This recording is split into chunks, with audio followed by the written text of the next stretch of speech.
بسم اللہ الرحمن الرحیم نحمدہ و نصلی علی رسول الکریم اما بعد فاعوذ باللہ من الشیطان الرجیم بسم اللہ الرحمن الرحیم قل ان صلاتی و نسکی و محیای و مماتی للہ رب العالمین امرت بذلک انا اول المسلمین قال اللہ تبارک و تعالی فی مقام آخر قل هو اللہ احد اللہ الصمد لم یلد ولم یولد ولم یکن لہ کفوا احد صدق اللہ العظیم۔ ہمارا صراط مستقیم کے اس پروگرام کے تحت یہ ہمارا دوسرا یہاں مل بیٹھنا ہے، دوسرا موقع ہے کہ ہم یہاں بیٹھے ہیں اور دوسرا پروگرام ہے۔ تو پچھلے پروگرام میں ہم نے جو بات سمجھی تھی، کوشش کی تھی سمجھنے کی، وہ یہ کہ عقیدہ توحید اور عقیدہ توحید اور شرک یہ دو متضاد خیالات ہیں اور متقابل تصورات ہیں۔ ان میں سے ایک کو اکیلے نہیں سمجھا جا سکتا، دونوں کو اکٹھا چلائیں تو سمجھ آئے گی۔ عقیدہ توحید کا اس بات عقیدہ توحید کا اس بات شرک کی نفی ہے، اور شرک کا اقرار اور اس بات یہ توحید کی نفی ہے۔ یہ بات یہاں پر رکی تھی۔ اب یہاں سے ہم آگے چلتے ہیں تو ہمیں یہ بات سمجھ آتی ہے کہ کوئی بھی عقیدہ ہو تو اس کے دو پہلو ہوتے ہیں، ایک ہوتا ہے قولی، دوسرا ہوتا ہے عملی، جو بظاہر ہوتے ہیں اور جن پر باقاعدہ فتویٰ دیا جاتا ہے۔ اس اعتبار سے اگر ہم تیسرے پہلو پر بھی بات کریں تو وہ چونکہ ہمارے دائرہ اختیار سے باہر ہوتا ہے، اس لیے ہم اس پر بات نہیں کرتے۔ وہ ہے قلبی پہلو، اور وہ اللہ کے حضور ہوتا ہے، اللہ کی بارگاہ میں ہوتا ہے، اللہ بہتر جانتا ہے۔ شریعت صرف قول اور عمل پر فتویٰ دیتی ہے۔ اسی بات کو آگے چلاتے ہوئے اگر دیکھا جائے تو ہر کوئی عمل جو ہوتا ہے وہ عین توحید نہیں ہوا کرتا، اور اس کا انکار شرک بھی نہیں ہوا کرتا۔ اس لیے ہر عمل کی بنا پر ایک عمل جو کہ جائز ہے، ایک عمل جو کہ فرض ہے، ایک عمل جو کہ واجب ہے، تو وہ اس کا انکار کر دینا یہ شرک نہیں کہلائے گا۔ اور ہر وہ عمل جو ناجائز ہو، اور ہر وہ عمل جو منع ہو، ہر وہ عمل جس کا کرنا شریعت میں جائز نہ ہو، اس کا کر دینا یہ بھی شرک نہیں ہوگا۔ کسی عمل کا کرنا عین توحید بھی نہیں ہوتا، اور کسی عمل کا نہ کرنا عین شرک بھی نہیں ہوتا، کیونکہ بہت سے عمل ایسے ہیں جو فرض تو ہیں لیکن ان کے انکار کرنے سے بندہ مشرک نہیں ہوتا، فاسق ہو جاتا ہے، فاجر ہو جاتا ہے، وہ گناہ کا مرتکب ہوتا ہے، گناہ کبیرہ کا ارتکاب کر لیتا ہے، لیکن مشرک نہیں ہوتا۔ کیونکہ ایمان کے مقابلے میں جو سب سے اعلیٰ ترین جو درجہ ہے اہل ایمان کا، وہ ایمان ہے، ایمان کا مقام ہے۔ اس کے مقابلے میں جو گھٹیا ترین مقام ہے وہ کفر ہے۔ تو کفر کا جو اعلیٰ ترین سب سے بڑا درجہ ہوتا ہے اسے شرک کہتے ہیں۔ ہر مومن کو مشرک قرار دے دینا یہ درست نہیں ہوگا۔ اس کے لیے ہمارے پاس کچھ ضوابط ہوں گے، کچھ قواعد ہوں گے جن کے تحت ہم اس عمل کو عین ایمان قرار دیں گے یا عین شرک قرار دیں گے۔ تو پہلی بات تو یہ تھی، ہم نے سمجھا تھا کہ عقیدہ توحید اور عقیدہ شرک جو ہے، شرکیہ عمل، یہ دو متضاد تصورات ہیں اور متقابل ہوتے ہیں۔ اب ہم نے جب سوچنا ہے، سمجھنا ہے، تو یاد رکھیے کہ شرک کب ہوگا؟ جب ایسے حقوق کی خلاف ورزی ہوگی جو اللہ کے ساتھ خاص ہوں گے۔ صرف اللہ کے حقوق کی خلاف ورزی شرک کہلائے گی۔ اللہ کے حقوق پر عمل توحید ہوگا، اور اللہ کے حقوق کی خلاف ورزی یہ شرک ہوگا۔ اب وہ حقوق بھی ایسے ہوں جو صرف اللہ کے ساتھ خاص ہوں، کیونکہ حقوق میں بھی دو قسمیں ہوتی ہیں۔ کچھ حقوق وہ ہیں جو خالص اللہ کے لیے ہیں، اور کچھ وہ حقوق ہیں وہ ہیں حقوق اللہ، لیکن وہ عام یا مشترک ہے۔ حقوق اللہ خاص کون سے ہیں؟ مثال کے ذریعے ہم سمجھ لیتے ہیں۔ مثلا عبادت یہ خالص اللہ کا حق ہے، کسی بھی طور پر، کسی بھی اعتبار سے، کسی بھی لحاظ سے، کسی بھی نقطۂ نظر سے عبادت کسی اور کے لیے ہم ثابت ہی نہیں کر سکتے کہ کسی اور کے لیے بھی عبادت کر سکتے ہیں۔ اگر کریں گے تو وہ شرک ہوگا، چاہے وہ کسی بھی صورت میں ہو، تو یہ اللہ کے حقوق کی حق شکنی ہوگی اور اسی کو شرک کہا جائے گا۔ عبادت خالص اللہ کا حق ہے، اشتراک والا نہیں ہے، کیونکہ کبھی کبھی اس کے وہ حقوق بھی ہیں جن میں اشتراک پایا جاتا ہے، اور وہ اشتراک خود رب نے، اب یہ بھی سامنے رکھیں گے ہم کہ اشتراک کتنی قسم کا ہوتا ہے۔ اشتراک دو طرح کا ہوتا ہے، لفظی اور معنوی۔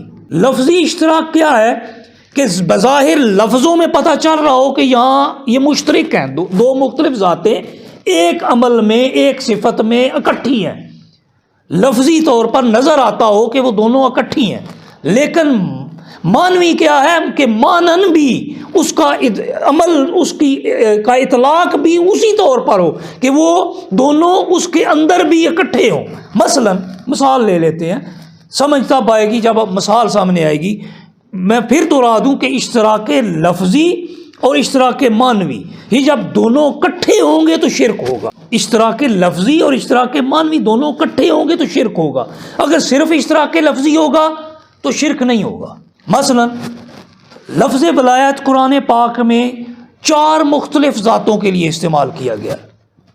اللہ نے اپنی ذات کے لیے بھی استعمال کیا ہے، اللہ تعالیٰ نے اپنے رسول کے لیے بھی استعمال کیا ہے، اللہ تعالیٰ نے جبریل امین کے لیے بھی استعمال کیا ہے، اللہ تعالیٰ نے اپنے بندوں کے لیے بھی استعمال، عام بندوں کے لیے بھی استعمال کیا ہے، یعنی جو اولیاء اللہ ہیں، جو اس کے اپنی عبادت کے ذریعے سے خاص، عام اس لیے کہہ دیا کیونکہ خاص الخاص ہیں انبیاء کرام، فرشتے، پھر آ کر امتیوں میں سے کچھ بندے ایسے ہوتے ہیں جن پر رب کرم کرتا ہے، جن پر رب فضل کرتا ہے، جن پر رب انعام کرتا ہے، تو انہیں اپنے ان بندوں کی فہرست میں شامل کر لیتا ہے، انہیں وہ صفت عطا کرتا ہے جو اس کی اپنی صفت ہے۔ اب جملہ ہم بعض اوقات نا جملے ایسے صرف درمیان میں سے اپنا مفہوم نکالنے کے لیے لے لیتے ہیں، جیسے قرآن میں ہے کہ لا تقربوا الصلاۃ، ایک بے نمازی اسے پکڑ لیتا ہے اور کہتا ہے قرآن میں لکھا ہے نماز کے قریب نہ جاؤ، وہ کبھی پوری آیت نہیں پڑھے گا کہ آگے لکھا ہوا وان تم سکارا، تم نشے کی حالت میں ہو تو پھر نماز کے قریب نہ جاؤ۔ رب نے جو ارشاد فرمایا ہے، حکم فرمایا کہ نماز کے قریب نہ جاؤ، وہاں ساتھ ایک قید بھی لگائی ہے کہ کیا جب تم نشے کی حالت میں ہو۔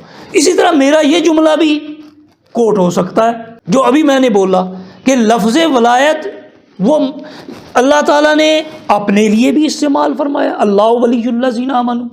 اب چونکہ دلائل پر بات نہیں فی الحال ہو رہی، ابھی صرف وہ واقعات ہم سیٹ کر رہے ہیں، ان پر باقاعدہ تفصیلاً بات بھی ہوگی کہ ولایت اللہ نے اپنے لیے بھی یہ لفظ استعمال کیا ہے، اللہ تعالیٰ نے یہ صفت اپنے لیے بھی استعمال کی ہے، یہ صفت اپنے نبی کے لیے بھی استعمال فرمائی ہے، نبی آخر الزمان صلی اللہ علیہ وسلم کے لیے بھی اللہ تعالیٰ نے یہی صفت جبریل امین کے لیے بھی استعمال فرمائی ہے، یہی صفت چوتھے درجے پر جا کر امت محمدیہ کے ان افراد کے لیے بھی استعمال فرمائی ہے جو اس کے خاص بندے ہوتے ہیں۔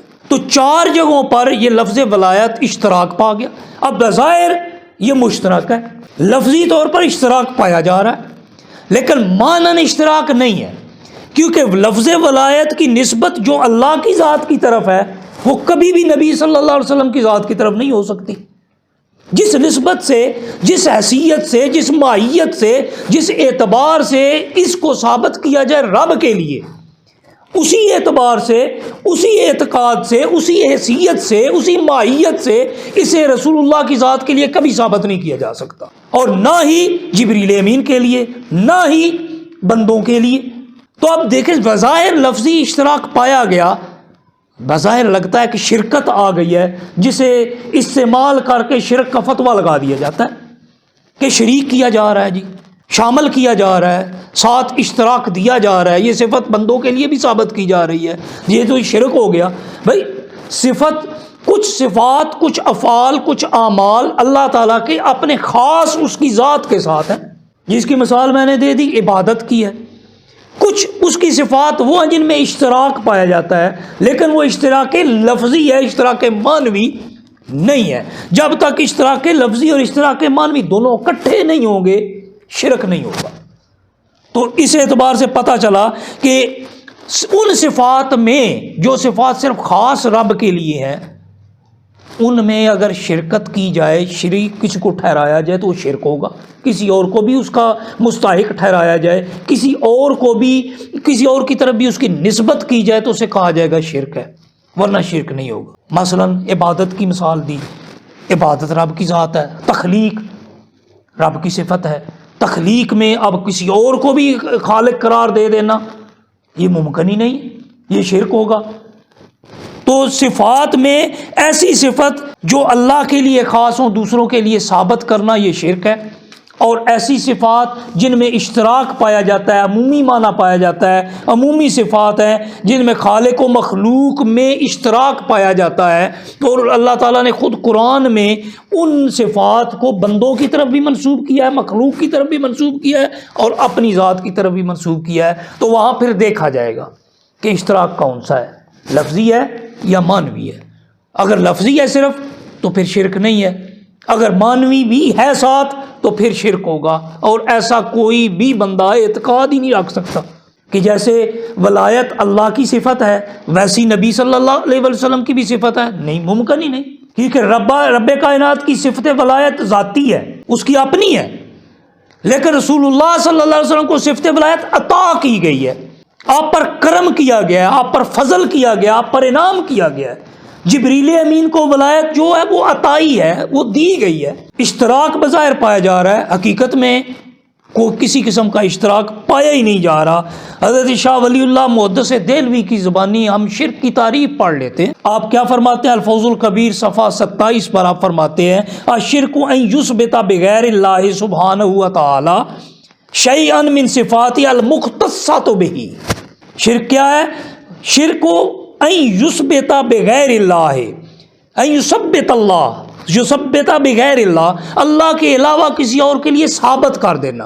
شرک کیا ہے؟ ان یثبت بغیر اللہ سبحانہ و تعالی، اللہ سبحانہ و تعالیٰ کے علاوہ کسی کے لیے ثابت کر دینا شیئن، کوئی ایسی چیز، من صفات ہی، جو اس کی صفات میں سے ہو، المختصۃ بہ، اور اس کے ساتھ خاص ہو، یعنی اللہ کی خاص صفات میں سے کوئی صفت اللہ کے علاوہ کسی اور کے لیے ثابت کر دینا، یہ صفت شرک ہے۔ اب یہ خاصہ کیا ہے؟ خاصہ کی تعریف کیا ہے؟ ما یوجد فیہ ولا یوجد فی غیرہ۔ خاصہ یہ ہے جو ایک ذات میں تو پایا جائے لیکن کسی اور میں پایا ہی نہ جائے۔ خاصہ کیا ہے؟ خاصہ ہو۔ شرک کیا ہے؟ وہ صفات جو رب کی ذات کا خاصہ ہیں ان کو کسی اور کے لیے ثابت کرنا یہ شرک ہے۔ اب خاصہ کیا ہے؟ خاصہ یہ ہے کہ وہ چیز، وہ صفت صرف اسی ذات کے ساتھ پائی جائے، کسی اور کے ساتھ پائی ہی نہ جائے۔ اب یہ تو ممکن ہی نہیں، کوئی اور بندہ اس طرح کی صفات کو ثابت کرے گا کسی دوسرے اللہ تعالیٰ کی ذات کے علاوہ کسی اور ذات کے لیے، یہ ممکن ہی نہیں ہے۔ تو پتہ چلا مدار شرک 4 باتوں پر ہے۔ شرک کا مدار 4 چیزوں پر ہوتا ہے، اور میرا خیال ہے آج کی نشست انہی 4 باتوں کو سمجھنے پر ہی موقوف کر دی جائے، کیونکہ پھر ٹائم بڑھ جائے گا نا، کیونکہ آگے چلے تو کتنا ہے؟ 4 باتوں پر مدار شرک 4 باتوں پر ہے۔ کون کون سی؟ ایک یہ کہ ایسی صفات کا کسی کے لیے ثابت کرنا جو رب کائنات کے وجود کے ساتھ خاص ہیں، ایسی صفات کو ثابت کرنا جو رب کی ذات کے لیے خاص ہے، مثلا جیسے کہ وہ واجب الوجود ہے، وہ اپنے وجود میں خود ہے، جب سے ہے، جب تک ہے، جہاں سے ہے، اس کا نہ کوئی خالق ہے، نہ اس کو پیدا کرنے والا ہے، نہ اس کے وجود میں کوئی اس کے ساتھ شریک ہے، وہ واجب الوجود ہے، اور کوئی ذات واجب الوجود نہیں ہو سکتی۔ دوسرا کیا ہے کہ کسی اور کو بھی عبادت کا مستحق ٹھہرانا، ایک ہے اس کی ذات کے ساتھ شریک ٹھہرانا، دوسرا ہے عبادت میں اس کے ساتھ، جس طرح وہ مستحق ہے عبادت کا، اس کی عبادت جس طرح اس کا حق ہے، اسی طرح کسی اور کا حق بھی سمجھنا کہ یہ بھی عبادت کا مستحق ہے جی۔ تو یہ دوسری بات ہوگی، پہلی ہے ذات میں، دوسری ہے عبادت میں، اور تیسری بات کیا ہے؟ صفات خاصہ کا غیر کے لیے ثابت کرنا۔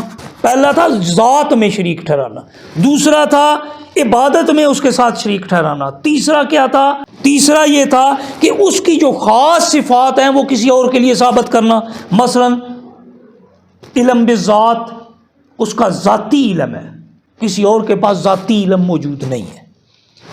دوسری ہے علم بالقدرت، یہ قدرت کا سارا علم اسی کے پاس ہے، کہ کیسے تخلیق ہوا، کیسے نہیں ہوا، کیسے کس کی کہاں پر قدرت ہے، یہ سارے اعمال، یہ سب جو علم ہے یہ اللہ تعالیٰ کے پاس ہے، قدرت کا پورا علم اسی کے پاس ہے۔ اور تیسرا ایجاد اور قدرت کا اختیار اس کا ذاتی ہے۔ یہ تین صفات ہیں جو اس کی خاص ہیں، ایک اس کا علم اس کا ذاتی ہے، دوسرا اس کی قدرت اس کی ذاتی ہے، تیسرا یہ ایجاد، کسی کو تخلیق کرنا، یہ بھی اس کی ذاتی صفت ہے۔ کچھ صفات جو ہوتی ہیں وہ اللہ تعالیٰ کے علاوہ دوسروں میں بھی ثابت ہوتی ہیں، جو آخری میرا پوائنٹ تھا ابھی جس پر بحث مکمل ہوئی، کہ اس کے علاوہ بھی ثابت ہوتی ہیں، جیسے ولایت ہے، مشترک ہے اللہ کی، اس کے رسول کی، جبریل کے، صالحین کے۔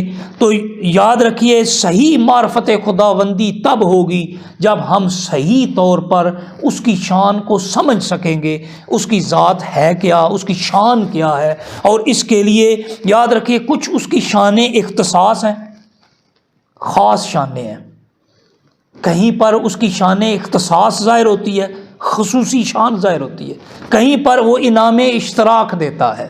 یہ انعام ہے، اپنی کسی صفت میں کسی اور کو بھی شامل کر لینا، اسے بھی دے دینا، یہ ہے انعام اشتراک۔ اور کہیں پر فیض انعکاس ہوتا ہے۔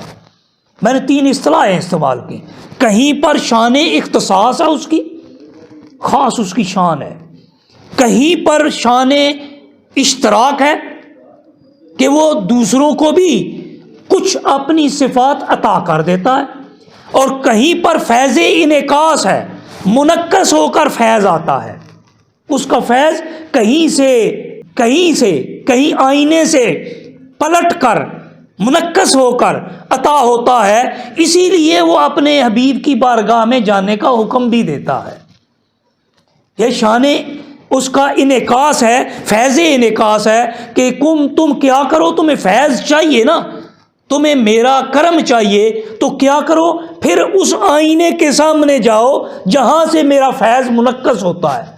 تم مجھے تو نہیں دیکھ سکتے، لیکن اسے دیکھو جس کو دیکھنے سے، دیکھیں نا، الا ان اولیاء اللہ لا خوف علیہم کے تحت حدیث پاک ہے کہ پوچھا گیا یا رسول اللہ من اولیاء اللہ، تو آپ نے فرمایا اذا رأوا ذکر اللہ، جب انہیں دیکھو تو رب یاد آ جائے۔ تو کیا یہ شان انعکاس ہے، فیض انعکاس ہے کہ انہیں دیکھ کر تمہیں رب یاد آ جائے، تمہیں رب سے ملا دیا جائے۔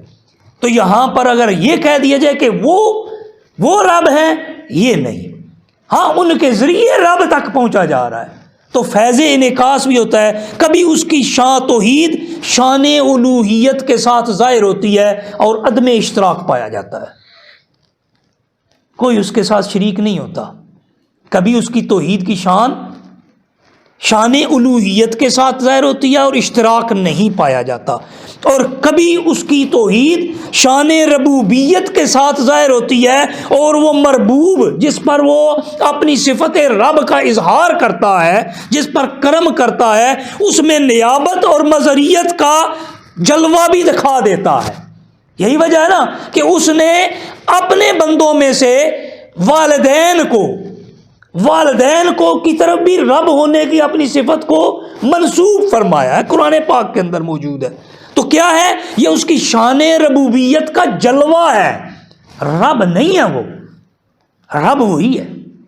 لیکن کبھی میں نے عرض کیا، کبھی توحید شان الوہیت کے ساتھ عدم اشتراک کی عینادار ہوتی ہے کہ اس کے ساتھ کوئی اور شریک ہے ہی نہیں، اور کبھی اس کی شان توحید کی شان ربوبیت کے ساتھ ظاہر ہوتی ہے، اور مربوب کو جس پر وہ اپنا کرم کر رہا ہوتا ہے، رب ہونا کا اظہار کر رہا ہوتا ہے اپنا، وہ اسے اپنا نائب بھی بنا لیتا ہے اور اپنے رب ہونے کی صفت کا اظہار بھی بنا دیتا ہے۔ تو کبھی اس کی عظمت تنہا و یکتا ہوتی ہے، کبھی وہ قل هو اللہ احد ہوتا ہے، اور کبھی وہ خود ہی مائل بعطا ہوتا ہے، کبھی خود ہی عطا کرنے والا ہوتا ہے کہ آؤ میری بارگاہ میں آؤ، میں تمہیں عطا کرتا ہوں۔ وَلَسَوْفَ يُعْطِيكَ رَبُّكَ فَتَرْضَىٰ، کبھی تو وہ مائل بعطا ہوتا ہے کہ آپ کو اتنا عطا کرے گا کہ آپ کو راضی کر لے گا۔ کہیں پر کل یوم ہوا فی شان کا جلوہ ہوتا ہے، ہر دن اس کی ایک نئی شان ہے، اور کہیں پر وہ کیا فرماتا ہے، فی انفسکم افلا تبصرون کے نظارے بھی وہ فراہم کرتا ہے۔